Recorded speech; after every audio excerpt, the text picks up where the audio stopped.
Elphaba Thropp /Elphie unregistered trademark B unregistered trademark ʻɛlfəbə is a fictional character in Wicked, The Life and Times of the Wicked Witch of the West by Gregory Maguire, as well as in the Broadway and West End adaptations, Wicked. In the original L. Frank Baum book The Wonderful Wizard of Oz, the Wicked Witch of the West is unnamed and little is explained about her life. Elphaba is modeled after the witch portrayed by Margaret Hamilton in the classic 1939 film The Wizard of Oz, green-skinned, clad entirely in black and wearing a tall peaked hat. Maguire formulated the name Elphaba from the phonetic pronunciation of Baum's initials L.F.B. In both adaptations, Elphaba is also called by several nicknames including Elphie, Fabala, Sister Aelphaba, Auntie Witch, and Fae. Elphaba in the books, Elphaba is the illegitimate daughter of Thropp and the Wizard of Oz. Elphaba does not discover her true father's identity until later in her life, and grows up believing that her mother's husband ʻɛlfəbə is her father. Through her mother, she can lay claim to the highest held title of Munchkinland, the eminent ʻþrʒp. ʻɛlfəbə, the Unionist minister and missionary, is her unregistered trademark husband. Nessarose, and Shell, the Emperor of Oz after the wizard's departure, are her half-siblings. Because of her noble ancestry, Elphaba bears the title of ʻþrʒp third descending. Frex favors Nessarose over Elphaba, a source of constant resentment. Nessarose is almost comically pious, the preeminent quality the zealous ʻɛlfəbə desires in a daughter. While Elphaba is born with green skin, Nessarose is considered beautiful, although she is born without arms. During her visit to Munchkinland near the end of the fourth section of the book, Elphaba discovers that the cradling turtle heart may in fact have fathered Nessarose, and was also her father's lover. Elphaba attends Shiz University where she eventually becomes best friends with Glinda and Boq. She also meets Fiyero, the crown prince of the Vinkus, who later falls in love with her. Nessarose later joins Elphaba at Shiz. It is also at this time that Elphaba first meets Madame Morrible, the head of Crit Hall, and develops a dislike for her that soon becomes a hatred due to the belief that Madame Morrible's TikTok, Gromtique, is responsible for the death of her favorite professor, a sentient goat by the name of Dr. Dillamond. Later on in life Elphaba attempts to kill Madame Morrible several times. The last time she attempts this, she finds Madame Morrible already dead, so Elphaba claims credit for killing her. Frex sends Nessarose a beautiful pair of jeweled slippers as a gift.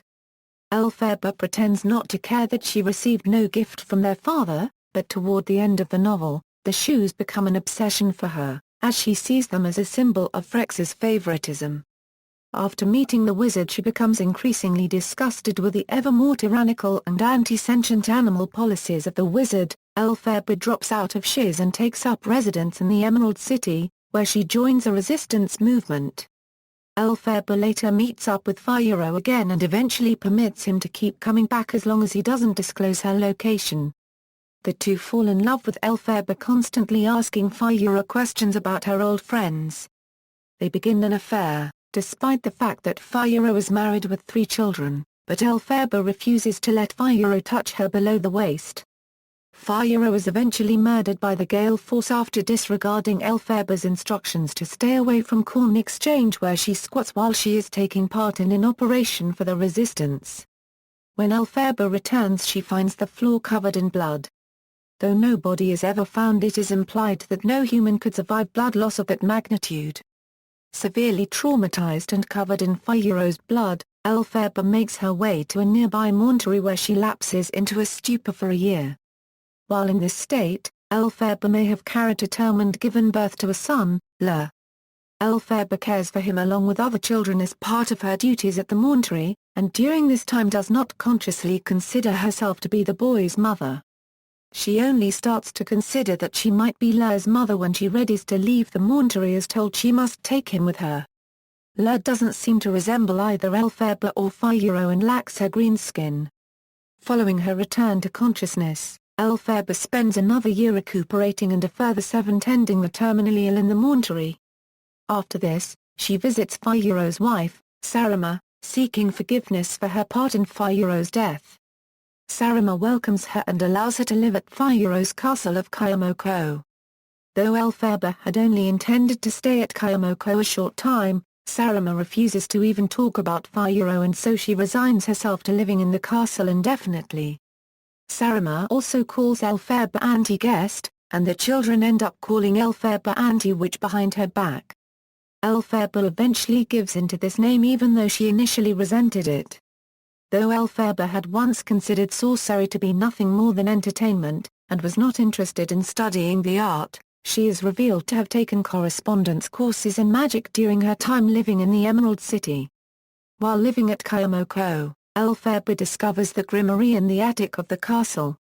Using the limited amount of information that she can decipher from the cryptic book, she begins to practice sorcery with greater success than ever before.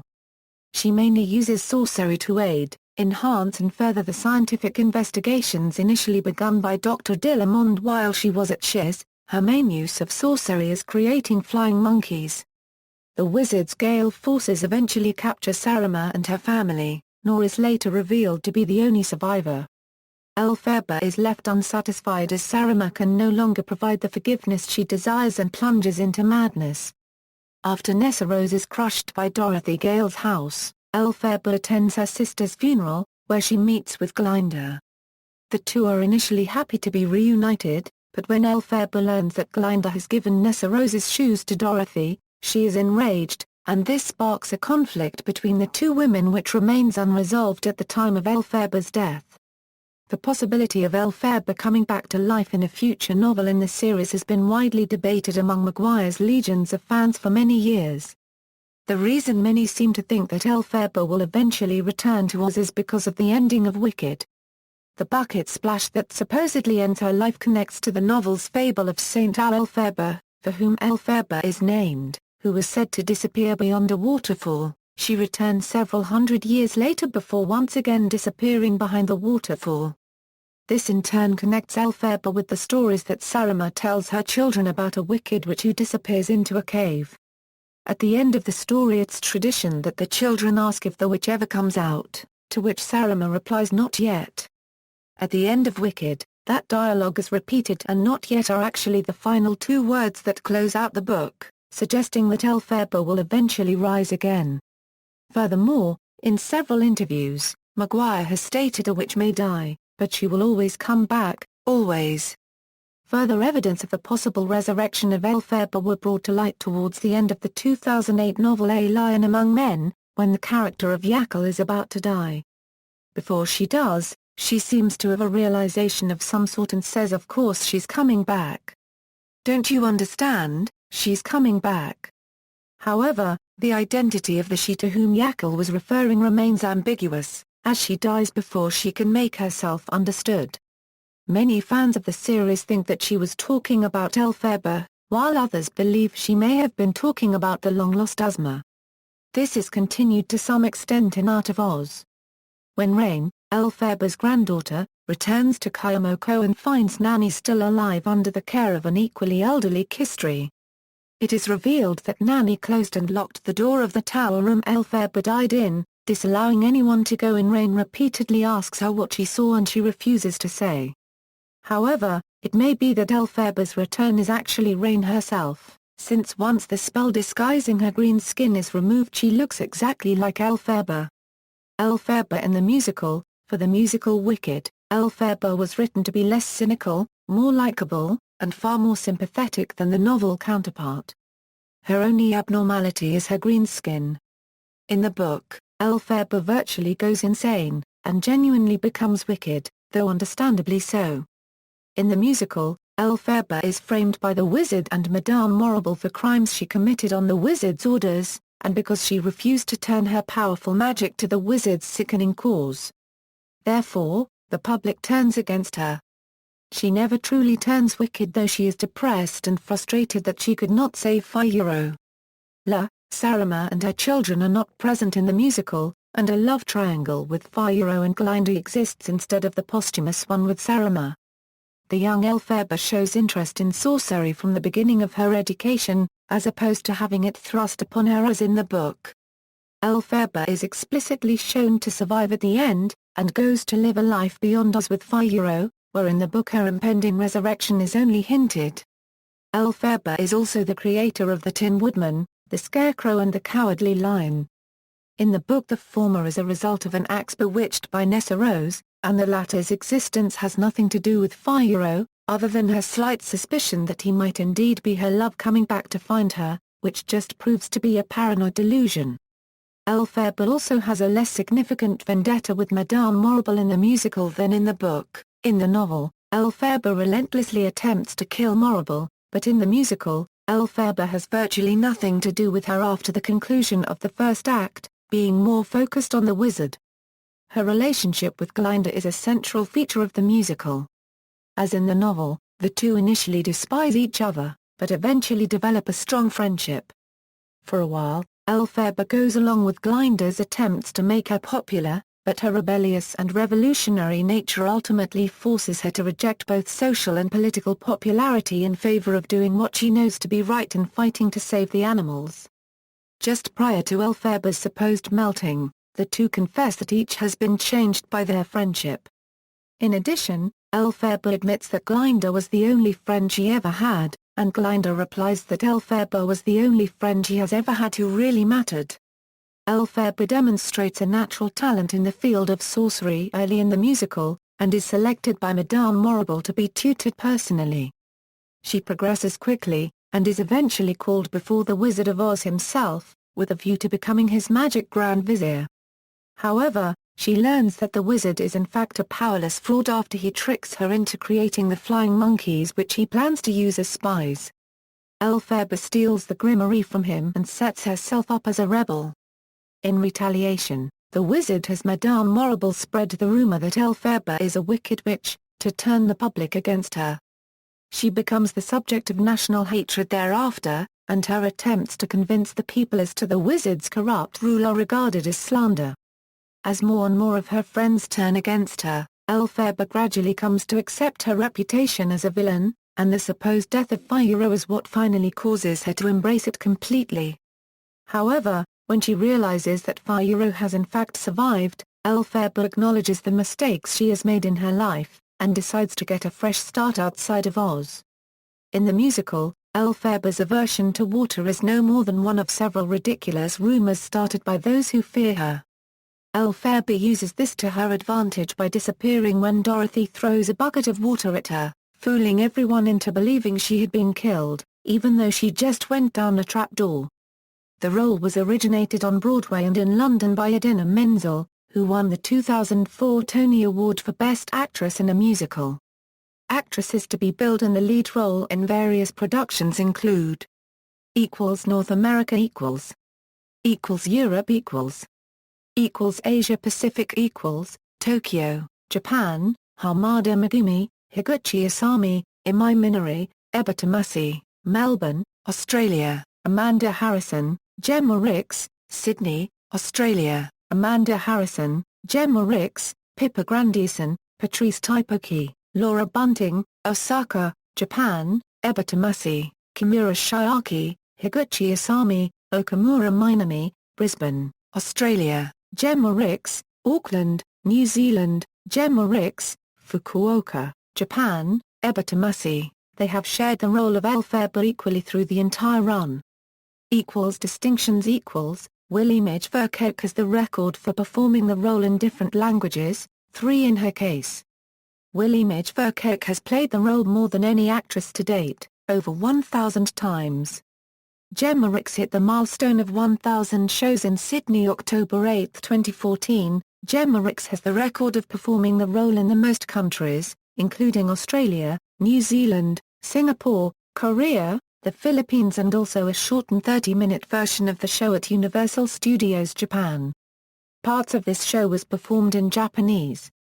Characteristics Book Elphaba is born with green skin, and several theories are put forward in the book to explain the phenomenon. Melina sees the color as a punishment for her infidelity to her husband. Elphaba originally sees it because of his careless words "Oe the devil is coming" on the day of her birth, and later as punishment for his failure to protect his parishioners from the clock of the time dragon. Elphaba's deciduous teeth are all extremely sharp, and in early childhood, she possesses an urge to bite everything around her. including herself. When these teeth fall out in due course, they are replaced by an ordinary set of permanent teeth, and this is a source of great relief to her parents. Elphaba is also unusual in that she is apparently allergic to water, and avoids touching it at all times, never crying or bathing. She cleans herself by rubbing oil into her skin. She has a power that she cannot control. This shows mainly when she is angered. An example is when she sees Kistri trapped on an island in the middle of a lake. Ignoring her allergy to water, she jumps into the lake to save the monkey. However, when Elphaba touches the water it turns to ice for her. L.F.B said the weather changed to suit Elphaba's needs. Elphaba is portrayed as an aspiring revolutionary, perhaps inspired by her childhood days in Quadling country, whose ecosystem and people were stricken by the governmental unregistered trademark's ruthless ruby mining and road building efforts in the area. She is shown as a passionate supporter of animal rights. Elphaba speaks out against Madame Morabilia unregistered trademark's anti-animal poetry and over the summer works with Dr. Dillamond, a goat, to find the biological difference between animals, and humans. She protects a lion cub in a life sciences class and refuses to eat meat that could have come from animal sources. Her revolutionary goals fade after her failed assassination attempt on Madame Morabilia unregistered trademark's life and the death of Fiyero at the hands of the wizard's guards. Musical as in the book, Elphaba is born with green skin. In the musical, however, the cause of her pigmentation is due to her mother having imbibed a green elixir before being seduced by Elphaba's biological father. Similar to the novel, Elphaba is disliked by her father and has indescribable powers. An example of this is when Madame Morrible insists that she take on Nessa Rose by herself. Elphaba becomes upset by this. Consequently, the students are immediately torn away from Nessa Rose, and the wheelchair spins until it is back in her hands. Like in the book, Elphaba is a strong supporter of animals, taking a liking to Dr. Dillamond. It is shown that Elphaba is not allergic to water in the play, for when Dorothy throws the water on her, she merely falls through a trapdoor and remains until Fiyero comes to save her. Unlike the book, Elphaba never turns purely wicked, but does accept that this is how the rest of Oz sees her, and eventually gives in to the title of the Wicked Witch of the West. Powers and abilities. In the book, Elphaba does not possess the same knack for magic as her musical counterpart. She has a hidden magic power, but it only emerges when she is moved to extreme anger. This happens twice in the book, once when the cook of the caravan she is going with to get to the Vinkers threatens to cook Lur after Elphaba had complained about the cook's cruelty to animals. Shortly thereafter, Cook is found dead, his corpse severely swollen as if he had been attacked by bees. Elphaba had some bees with her on the journey, and it is strongly implied that she may have psychically influenced them to kill the cook. She denies that she had done anything to him until the elephant, Princess Nastoya, tells her that she has a hidden power. The second time she uses this power is when Sarama's son, Mank, had convinced Lur to hide in the fish well and left him there. Lur nearly drowns, but they are just in time to save him. Elphaba realizes she has motherly feelings for Lur, but her anger at Mank causes her power to jump out again, this time making an icicle fall on Mank and kill him. Each time her power shows itself, it is to protect Lur, and on both occasions, it results in a death. Another demonstration of Elphaba's innate power occurs when she rescues the infant snow monkey which she later names Kistri. Seeing the monkey stranded on an island in the middle of a lake, Elphaba feels compelled to save him, and runs toward the island despite her mortal allergy to water. As her feet make contact with the surface of the lake, a pane of ice forms beneath them, allowing her to reach the island unharmed. The others in the caravan speculate that the lake had previously been enchanted by a magician, but when Lur recalls the incident in Son of a Witch, he claims that the world conformed itself to suit her needs, implying that Elphaba did indeed cause the ice to appear, as well as possibly categorizing this power as a form of reality warping. Of course, Lur was rather young at the time, and as he himself admits, he may simply have over-romanticized the incident in his mind. Apart from those incidents, There are others that may or may not be attributed to Elphaba's dormant powers, such as the storm that only she and her roommate Glinda notice or the horns that attack Fiyero. Any magically empowered character in the Land of Oz could well have provoked both these last events. In the musical, Elphaba possesses the ability to perform a magical attack on anyone towards whom she feels anger. She uses this power twice. Following the song Dear Old Shiz, Madame Morrible insists upon caring for Nessarose, something that Elphaba has always done herself. When the headmistress ignores her objections, she flies into a rage, and somehow causes everyone standing around Nessarose's wheelchair to be thrown backward. The chair then spins in place for several seconds before reversing into Elphaba's hands. She uses this power a second time when, following the firing of Dr. Dillamond, the new history teacher brings a caged lion cub into the classroom and announces that he intends to prevent the animal from learning to talk. This enrages Elphaba, and she uses her magic to throw everyone away from the cage and subsequently immobilize them long enough to take the lion cub out of the room and set it free. In this instance, her power does not affect Fiyero, the first suggestion that she may have feelings for him. Besides her specific powers, Elphaba's musical counterpart has amazing power and proficiency with magic in general, to the extent that Madame Morrible insists that she be tutored in sorcery individually. Elphaba can perform the spells of the Grimoire with ease, even succeeding in creating an effective result when the subject of the spell is many miles away and when she has adapted the incantation to suit the circumstance in which it is used. An example of such a success when both of the aforementioned problems have been in play is the spell she used to save Fiyero from death, although admittedly that spell has the unintended effect of transforming him into a scarecrow. She has also used the book's spells to accomplish feats that appear to be impossible for Ozian magicians, such as enabling things to fly.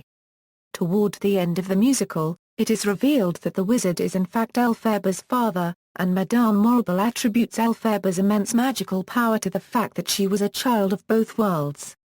In both the musical and the novel, Elphaba is shown to have certain precognitive and/or clairvoyant abilities. In the book, the focal point of this power is a mirror made for her by Turtle Heart. She uses the mirror as a scrying tool in early childhood, and through it foresees several events, including the arrival of the wizard in Oz.